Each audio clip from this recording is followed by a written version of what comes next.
Yes, this is 100% digital money. It will be digitally transferred and will be digitally received.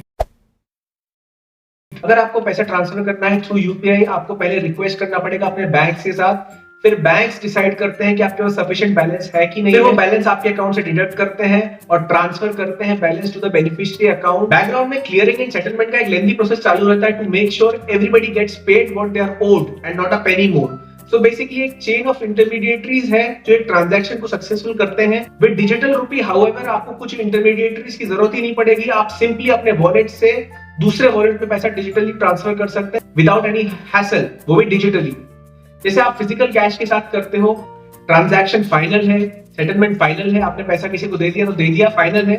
Similarly digital money के साथ भी आप same behave करोगे, यहां तक कि इसमें भी आपको कोई इंटरनेट कनेक्शन की भी जरूरत नहीं पड़ेगी। सिर्फ वॉलेट टू वॉलेट ट्रांसफर है without any middleman. It is exactly like your physical cash, only it's entirely digitised.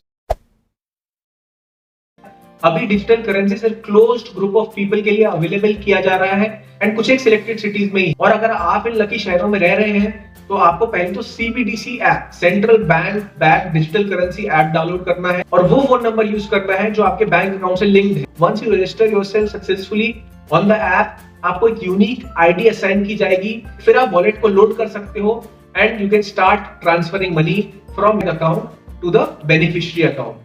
अब इसमें बहुत इंटरेस्टिंग बात यह है कि आप अपने डिनोमिनेशन की करेंसी पिक कर सकते हो।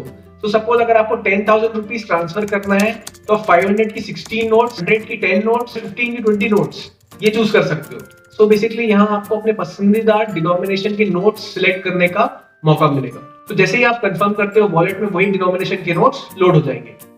यूटिलिटी यहाँ पर ये है कि सपोज करिए अगर आप large amount of money transfer करते हैं थ्रू बैंक, तो बैंक्स वहां पे लिमिट लगाते हैं नंबर ऑफ ट्रांजैक्शंस पे, अमाउंट ऑफ ट्रांजैक्शन पे, पर यहाँ पे ऐसा कुछ भी नहीं है। With digital rupee stored in your wallet you should be able to transfer the money instantly without a hitch.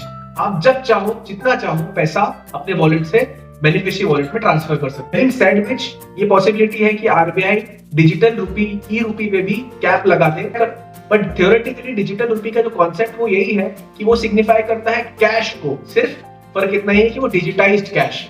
It is exactly like कि आपके कबर्ड में कैश पड़ा हुआ है, आप किसी को दे दो, एग्जैक्टली आपके वॉलेट में कैश पड़ा हुआ है, ई रुपी पड़ा हुआ है, अब वो ट्रांसफर कर दो। इतना फ्लेक्सिबल और इतना इजी होना चाहिए थियोरेटिकली, क्योंकि डिजिटाइज वॉलेट का कॉन्सेप्ट यही है कि वो इक्विवेलेंट है कैश के, तो ये आपको कोई इंटरेस्ट अर्न करके नहीं देगा। तो इंटरेस्ट अर्न करना है तो आपको पैसा बैंक में रखना पड़ेगा या फिर इन्वेस्ट करना पड़ेगा। So basically it is like cash in the digital form. Government और आरबीआई इसको इसलिए बैक कर रही है क्योंकि उनको बल्क अमाउंट में पैसा ट्रांसफर करना पड़ता है और it is a hectic process. Transport करो, स्टोर करो, डिस्ट्रीब्यूट करो फिजिकल मनी को, मतलब it is a logistical nightmare, एकदम बुरे सपने के ऐसा है। लेकिन बहुत सारे लोगों को अभी बहुत डाउट है कि सीरियसली इतना चीप और इतना सक्सेसफुल होगा कि नहीं होगा ये पैसा ट्रांसफर करना, क्योंकि हर एक डिनोमिनेशन का ट्रैक रखते रखते ओवरहेड्स वैसे ही बढ़ जाना है। You can swing both ways, successful भी हो सकता है, नहीं भी हो सकता, but at least they started something new and we should appreciate it. Thank you for watching the video and subscribe if you like the content. Thank you so much.